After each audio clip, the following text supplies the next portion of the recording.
I shared this in the weekly newsletter, and I thought it was a great thing to share with you, but I don't know how you feel about them, but I have a real hard time with those SPCA commercials or the dog rescue commercials. Oh, Melissa's already reacting. Yeah, turn it off. Like help us rescue these dogs. And you're like, oh. And then you look at it, and it's super sad. And why do we turn the channel? It's so overwhelming, like to see suffering, to see hurting, to see pain and misery and suffering so badly, especially to innocent creatures, that we go, wow, I can watch that, but soon I can't take that much anymore. And then what we also sometimes too is then when we're confronted with material that's maybe similar to it, either we just shut down or we just desensitize ourselves to the point where we're like, oh, okay, yeah, a dog died. Or we watch the news and, oh, someone died. And it doesn't really affect us a whole lot. I sometimes fear that that's what happens with Christians, especially when we study the death of Jesus Christ. We've heard it many times. It is a gruesome tale. It is when you watch it and think about it, it's almost too much. So we then shut ourselves off or say, we've already heard this story, or I already know how it ends and it ends well, so I'm going to focus on that. But it's helpful for us to really understand what Jesus went through. Last week, we had this study between two people, Peter and Jesus. Peter is being interrogated outside, Jesus being interrogated inside. Peter failed at his Anthracian fire, at that charcoal fire outside, probably at around 3 a.m., the coldest part of the morning. Peter fails. And for the rest of this time, I'm going to bring Peter up because I think this is what often goes for us as well. We fail so much that we run away and hide, and all we do is relive our Anthracian moment over and over and over again. So I don't know during this particular part, where's Peter? Did Peter just head home? Did Peter go back to the Garden of Gethsemane? Has he already returned to fishing? We don't know. He'll show back up. He's going to come back in real soon. But don't forget Peter, because he's in a lot of pain. Now we're going to look at a contrast between two people, Jesus and Pilate. Pontius Pilate is an important person in the story of the death of Jesus Christ. What's also helpful about it is it grounds this story in history. You cannot say, oh, maybe this Jesus story is a fable. Great story, great message, but didn't really actually happen in history. But the church has always maintained, especially in the words of the Apostles' Creed, that Jesus died under Pontius Pilate, and we have record of Pontius Pilate. He is a real man in history. So connecting the story of Jesus and Pilate is super important.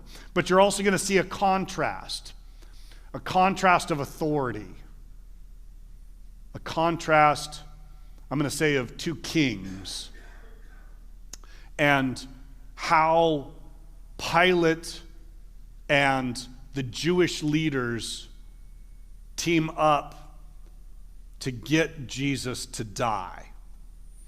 And this question of who is king is going to be really important. As I go through this, again, I'll be sharing details, not in order to just gross us out or make us feel uneasy, but again, I don't want you to look away. I don't want you to kind of shut off the emotions. I want you to hear what Jesus went through, so that when we say things like Jesus died for me, that just doesn't become like some bumper sticker. Yeah, Jesus died for me. Oh, great. Yeah. What does that mean, that he died for me? John 19 starts that story. So Pilate has already talked to him, had discussions about what is truth. He's ready to release Barabbas. The crowd, Pilate thought maybe I can get them to acquiesce and just release Jesus. He seems like a really nice guy, and I don't want to kill him. So Pilate decides to do something that will maybe satiate the bloodthirstiness of the crowd. Then Pilate took Jesus and had him flogged. And again, we often don't understand. We don't have floggings nowadays. It's just something that we don't do because it's rather cruel. So the person would be stripped down, often naked. Maybe they leave them a loincloth.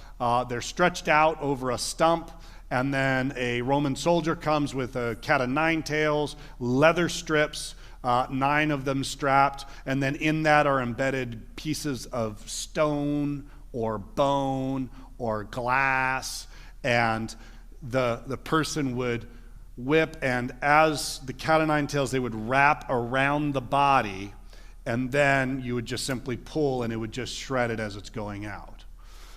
Others have given us descriptions of people who have been flogged. And the descriptions are that when it's done, their flesh is like ribbons just kind of hanging out. Some describe it that you can see the organs, intestines, and bowels are showing. And this was done to make sure that other people didn't sin in the same way. So Pilate is thinking, maybe if I have him flogged, then these religious leaders who are calling for his death, like, maybe this will help you. Like, you seem to really hate Jesus. I don't know why. He seems, again, like a nice guy. And he several times throughout the gospel says the phrase, this man is innocent. So it's still pretty bad that Pilate would flog an innocent man. But I know he's probably hoping for something, because many a times people who are flogged die. They lose a lot of blood. The pain is so excruciating. They can't handle it. They pass out. They just lose all their blood. And maybe Pilate was hoping for that. Like, if he dies like that, then, I mean, it's not my fault. Brutus, that was his fault. He wielded the whip a little too much. So he was flogged. And then he figures maybe if Jesus is turned into a spectacle, maybe they can appreciate he has been physically destroyed, and now let's destroy his emotions, his psyche. Let's do some mockery. And so that's why they take and twisted together a crown of thorns and put it on his head. And again, you shouldn't miss the irony going on here. Why did Jesus come to this earth? Because we sinned. And because we sinned, we needed a Savior. And after the first sin, after the bite of that apple, God looked at Adam and cursed him. And what did he curse him with? He cursed him saying, you are now going to have to work the ground for your food, but the ground will produce thorns, specifically. So Jesus now is wearing for a crown the very curse that is to be ours. And again, don't ever miss the pain that goes along with an injury to the head, right? I forgot the stats, but it's like 70% of your blood vessels or something like that. There's so much there. Years ago, I was doing some work, and as I was doing this work, I ended up underneath my father-in-law's RV. It was one of his pullouts. And so I was down like kind of on the ground, and then I went and I stood up full force, not knowing that, and right on top just split my head. And I remember I felt at that moment this gigantic hand coming down on top of me. And that was Robert as he's pushing down. And there's just like there's blood in my eyes. There's blood on my cheeks. There's blood on the ground. Robert calls to Heather. Heather comes out and, of course, freaks out. Like, are you dead? Like, this is a lot of blood. And I was relatively, it hurt. And then, as they get me to the emergency room and I'm still bleeding all over the place. And they're like, well, we're going to staple your head. And I'm like, I don't know if I want that. And they're like, it's not going to hurt any more than your head hurts right now. So they're like, stank, stank, stank. I'm like, yeah, that didn't hurt at all. But I was amazed. Am I right? Have you ever had a head injury and it just all over the place? Like this, when they did this, they didn't like take this little circle and just like come up and just be like, I'm just gonna hold it, I'm just gonna lay it gently right down there on your head. Oh, there you go. Oh, you look so pretty. No, they're grabbing it, they're pushing it down, and I believe they even in another one they talked about how they beat it. So they would take a stick and they would whack the crown so that it embeds into your head. And then they take a purple robe. They clothed him in the purple robe and went up to him again and again saying, "Hail, King of the Jews," and they struck him in the face. So this is the brutality, purple robe. Now all of the blood is soaking into the robe. It hurts. Later on they're going to rip off the robe, reopening all the wounds. His head is bleeding. And now they're just coming up and punching him in the face. So this is something that Pilate is hoping by doing all of this, he's going to be able to have this crowd satisfied. So verse 4, once more Pilate came out and said to the Jews, "Look, I'm bringing him out for you to let you know that I find no basis for a charge against him." And when Jesus came out wearing the crown of thorns and the purple robe, Pilate said to them, "Here's the man." As soon as the chief priests and their officials saw him, they shouted, "Crucify, crucify." They see Jesus and there is no movement of compassion. Now that's active, because I don't think any of us, that's not a natural thing. If you found out that one of the people that you don't like in life has been beaten and bloodied and left for dead, how many of you would be like, good, they deserved it? Like that's like the next level of hatred and callousness, to be able to look at someone and say, no, he's still alive. I want the person dead. And what really makes this heinous is it wasn't just any old people. Who was it? It was the pastors. It was the religious leaders. They are all crying for his death. And remember, they got to do it quickly, because Passover's coming and they want to be able to be spiritually and ritually clean to go into the temple. So yes, please kill him faster, because we need to be in church. Whoo, yeah. Right? Yeah, and it's great because he's going to have some conversations and it's all going to revolve around, is Jesus king? And Pilate says, in terms of Roman law, he hasn't done anything wrong. In Jewish law, you may not like him. That's fine. You personally may not like him. He's violated Jewish law. He should die by stoning. We're not going to give you that right. That's been taken away. I think they did that because there's too many stonings happening. Later on in the book of Acts, they totally say we don't care, and they kill a guy named Stephen for saying that he could see Jesus sitting at the right-hand side of God, and they're like, kill the man, and they totally stone him to death. But yet the Romans, they're like, he's just a religious nut to them. He's nobody. Why would we get involved in the politics of the religion and kill this man. It makes so Pilate, he's struggling. He's struggling because he doesn't know who the king is. He doesn't understand authority. And that's what Jesus ends up having a conversation with him about. So Pilate answered him, "You take him and crucify him. As for me, I find no basis for a charge against him." It's interesting that apparently at that point they had the option. He was essentially saying, you know what, look, I ain't gonna kill him. I'll give him to you, and like if something happens, something happens. But remember, I mentioned this last week, and I think this is an important point because I never really pondered it a whole lot. Why were they so intent on having him crucified rather than stoned? The religious leaders knew if they could get him crucified, it would disprove that he is the Messiah. Because that Old Testament passage, cursed is anyone who hangs on a tree. And so they said, look, the Messiah, he claims to be the Messiah. People follow him because they think he's the Messiah. He's the Son of God come down.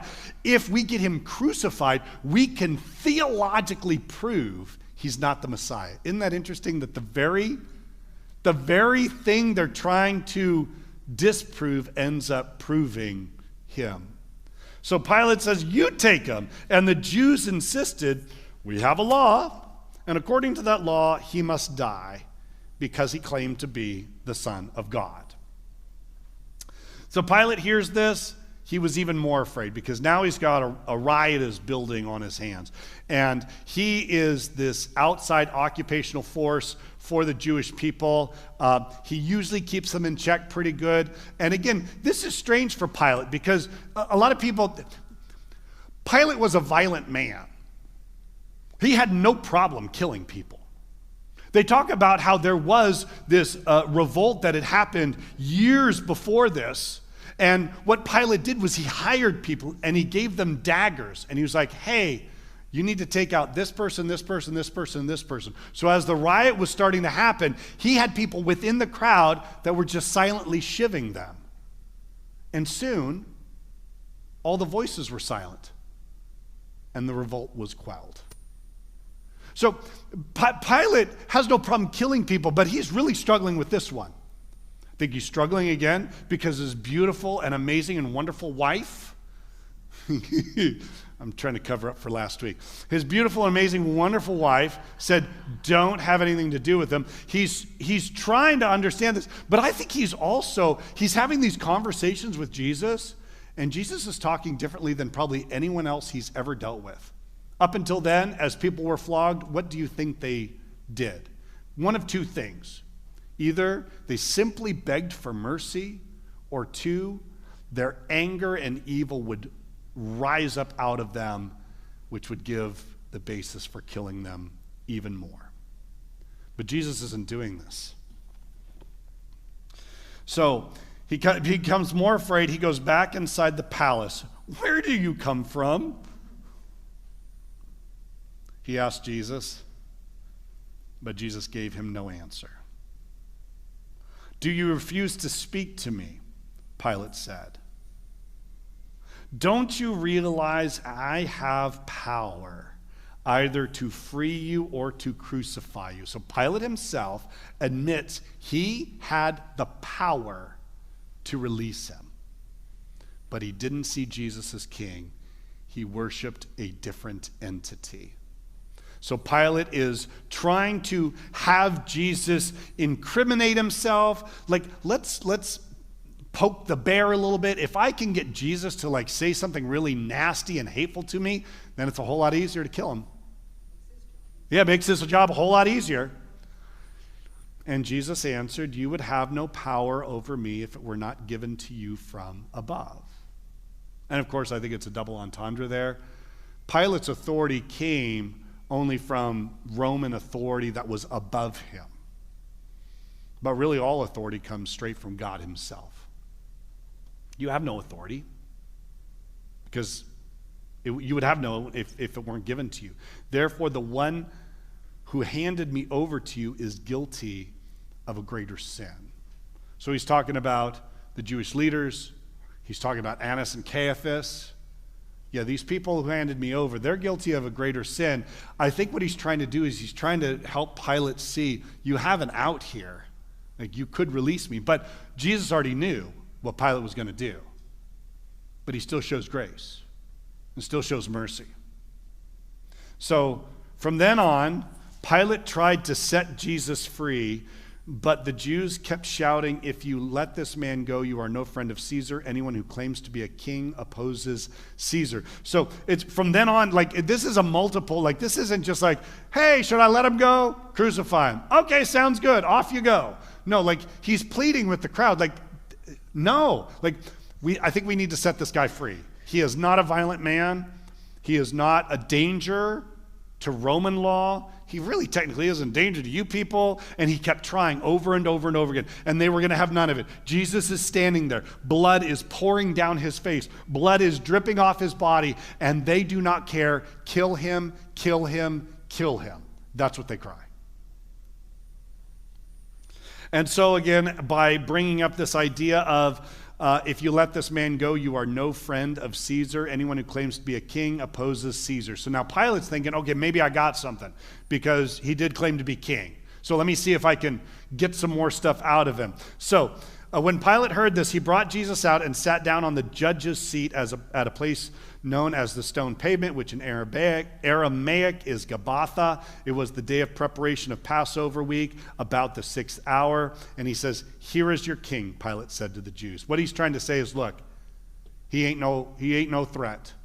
He is the king of the Jews, but he has no authority over me. Isn't that interesting that there's Pilate sitting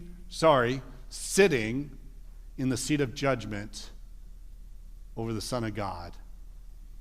There's going to be a great reversal for Pilate when one day he will appear before the throne of God, and there will be Jesus seated on that throne.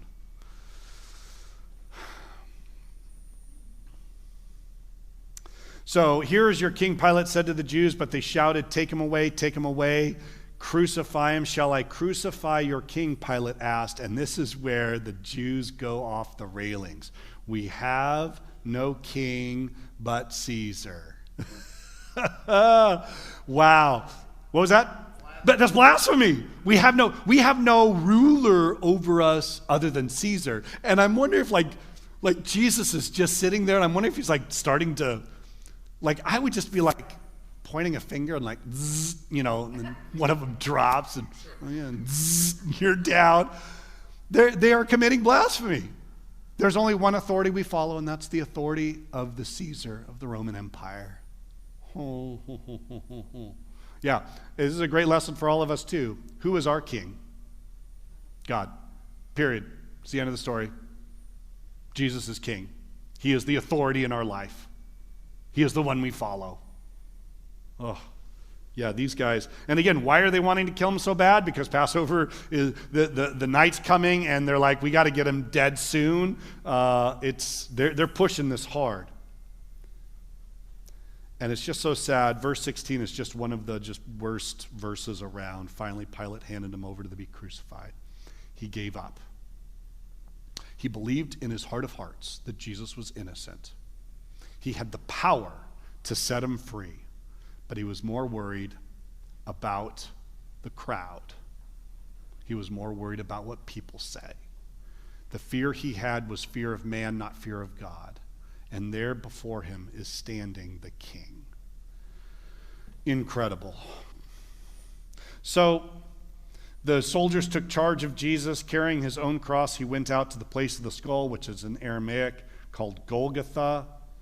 Here they crucified him with two others, one on each side and Jesus in the middle. And again, it's so hard to understand the pain that Jesus is going through. The king being killed. The king leaving heaven to come down here to love us. This is a different type of king, isn't it? This is a great king.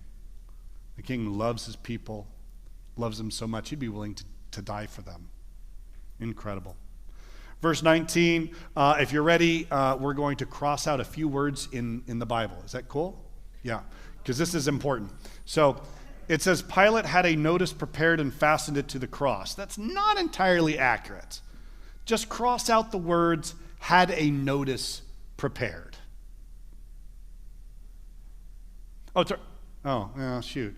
It just said, what it's trying to say is, he didn't say, hey, Frank, you're really good in all these languages. Can you prepare something that we're going to get a plaque that says Jesus of Nazareth, King of the Jews? No, who wrote it?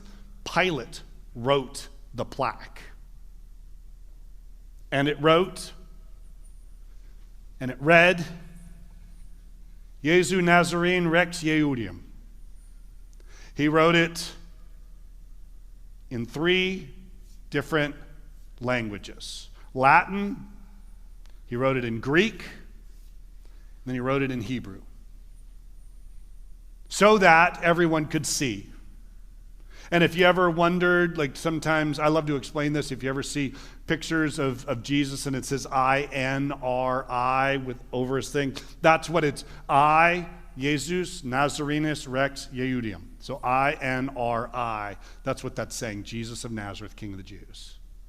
So Pilate prepared this sign, and I wish I knew more about Pilate, I really do. Because so Pilate prepares and fastens to the cross this notice that reads, Jesus of Nazareth, the King of the Jews. And many of the Jews read the sign, for the place where Jesus was crucified was near the city. And the sign was written in Aramaic, which is a derivative of Hebrew, and Latin and Greek. So, and if you remember, it was Kevin Sharp who drew this, because I was like, look up those things, because I don't know exactly what. So we're pretty certain. Can anyone read this? No? Okay, good. Yeah, so this says Jesus of Nazareth, King of the Jews, just letting you know. That's what it says. But these people are starting to get very upset about this. So verse 21, the chief priests of the Jews protested to Pilate, do not write the King of the Jews, but that this man claimed to be the King of the Jews. Pilate answered, what I've written, I've written. Yeah, Pilate's on the fence, isn't he? I am dying to know what happened. What some legends say that Pilate was so overcome with grief that he suffered for so many years and then ultimately took his own life. We do know that he got transferred from this because the Caesar and a lot of those other people in charge were like, well, Pilate, you didn't do a really good job in this particular instance, so we're going to demote you and move you to another location. But we don't know what happened. Did Pilate ever come to acknowledge Jesus was king? Jesus is king. He is the innocent one who was brutally flogged, whipped, beaten, mocked, spit upon, crucified. And did Pilate ever think, I had the power to stop it and I didn't? It's a lot of guilt. It's a lot of shame. Is this his way of trying to say, I know the right answer, and so I'm going to say Jesus, Nazareth, King of the Jews? Was he acknowledging Jesus was his Savior? I don't know. Wow. These are the types of things that keep me up at night, especially for all of us. Why would we ever sit on the fence on this one? Jesus died for you. And now you know what it means. He was whipped and beaten, flogged.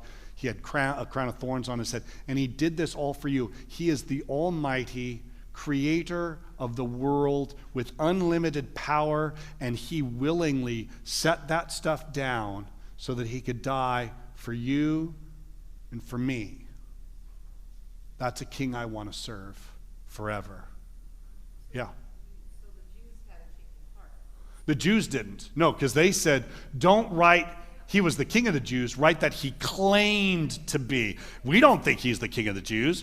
He just claimed it. We think he's a nutball and we want him dead.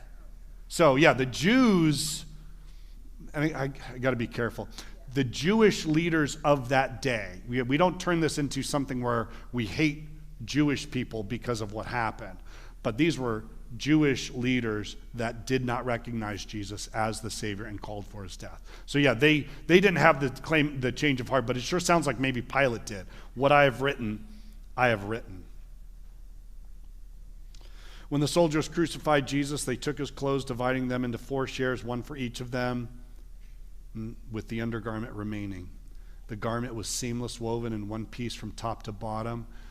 Chances are someone who loved Jesus very much made that for him. We can probably already guess who it was. His mom. His mom made him that. We know mom was there. I don't know about you, but this has got to be some of the worst stuff that Mary's ever got to see. So for the undergarment, verse 21 or 24, let's not tear it. They said to one another, let's decide by lot who will get it. This happened that the scripture might be fulfilled that said, they divided my garments among them and cast lots for my clothing. So this is what the soldiers did. And near the cross of Jesus stood his mother's